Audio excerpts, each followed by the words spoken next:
Hello, dear viewers, and welcome to our channel. We're about to embark on a journey, one that's filled with laughter, breathtaking landscapes, and a whole lot of sunshine. Today we're heading to Portugal, a country that's as vibrant as the dance of the flamingos, as captivating as the scent of a blooming cherry blossom, and as flavorful as a freshly brewed cup of coffee on a Sunday morning. So if you're a fan of travel, laughter, and a dash of delightful absurdity, you're in the right place. Don't forget to hit that subscribe button and join us on this unforgettable adventure. And remember, in our channel, we don't just explore, we discover, we laugh, and most importantly, we create memories. So, are you ready to be captivated by the magic of Portugal? Well, hang tight because we're just getting started. Why don't they play poker in the jungle? Too many cheetahs. Now that has nothing to do with Portugal, but I thought it was a good icebreaker. Anyway, welcome to Portugal, where the sun shines brighter than a freshly polished bald head. The wine flows like the tears of your rivals, and the pastries are so good they should be illegal. Seriously, I mean, have you ever tried a pastel de nata? It's like a tiny flaky cup of heaven that makes you question all your life decisions that led you to this moment of pure bliss. And let's not even get started on the weather. It's like Mother Nature herself decided to spoil this country with her favorite crayons. Sunny yellow and clear blue. So, if you're into all things delicious, sunny, and downright gorgeous, you're in for a treat. So buckle up, or should I say, unbuckle your belts. Because we're about to embark on a culinary and scenic tour that'll leave you drooling for more. First stop, Lisbon, a city so hilly, you'll have calves of steel by the time you leave. Who needs a gym membership when you can just visit Lisbon? All right, folks, let's kick off this leg-burning tour with Belém Tower. Now, this isn't just any old tower. No, sir, it's a UNESCO World Heritage Site. It's like a skyscraper from the 1500s, but instead of office cubicles, it's filled with history and mystery. You'll be climbing those spiral staircases faster than you can say Belém Tower. Next up, we have the Jerónimos Monastery. This place is so grand, it makes Buckingham Palace look like a suburban bungalow. Imagine, monks of yore strolling through the cloisters, probably debating whether to hit the gym or not. But then they'd look at those Lisbon hills and think, nah, we're good.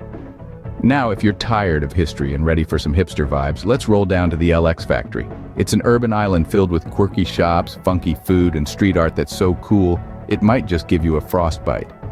Think of it as Lisbon's answer to Brooklyn, but with more sardines and less avocado toast. And let's not forget about the legendary Tram 28. This rickety old charmer will take you on a roller coaster ride through the city's narrow, winding streets. Hold on tight, because it's more thrilling than a spinning class on double speed.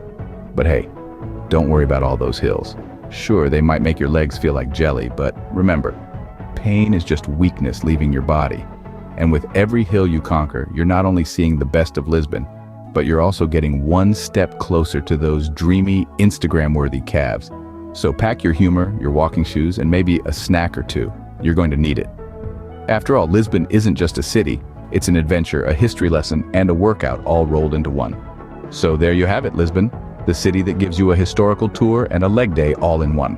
Next up, Porto, a city known for its port wine and its ability to confuse the living daylights out of you with its street names.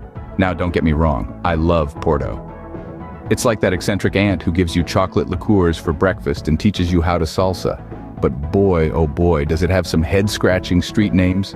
You know you're in for a ride when you're trying to find your way to Rua de Cimo de Vila, and you end up at Rua de Baixo. It's like a geographical tongue twister. But let's not dwell on the labyrinthine lanes. Let's talk about the heart-stopping beauty of the Dom Luís Wine Bridge. This double-deck iron bridge is a sight to behold, standing tall and proud over the Douro River. It's so grand, it could easily be the poster child for bridges worldwide. Sorry, Golden Gate, you've got some competition. Then there's the Ribeira District. It's a UNESCO World Heritage Site, a maze of medieval alleys and a vibrant hub of cafes and street musicians. It's the kind of place where you half expect to bump into a time-traveling minstrel or a knight on his day off. And of course, we can't forget the wine cellars. Oh, the wine cellars. These aren't your average cellars. They're more like underground cathedrals of wine where the air is thick with the scent of oak barrels and aging grapes. You'll find yourself whispering reverently, as if you've walked into a sacred place. And let's be honest, for wine lovers, it pretty much is. So yes, Porto might have you zigzagging through its streets like a disoriented bumblebee. And yes, you might find yourself tipsy at noon after a wine cellar tour. But let me tell you, there's no place quite like it. It's a city that wears its quirks like a badge of honor, and we wouldn't have it any other way. And that, my friends, is Porto, the city that'll get you tipsy and lost, but you'll love every minute of it. Last but not least, we have the Algarve, Portugal's answer to Hawaii, minus the volcanoes and the hula skirts. Now don't get me wrong, I love a good hula dance as much as the next guy, but the Algarve brings its own unique flavor to the table. Imagine a place where the sun always shines, the fish are always biting, and the beaches are so beautiful, they'll make a grown man weep. That's the Algarve, folks. It's like Hawaii and a postcard had a baby, and that baby decided to settle down in Portugal.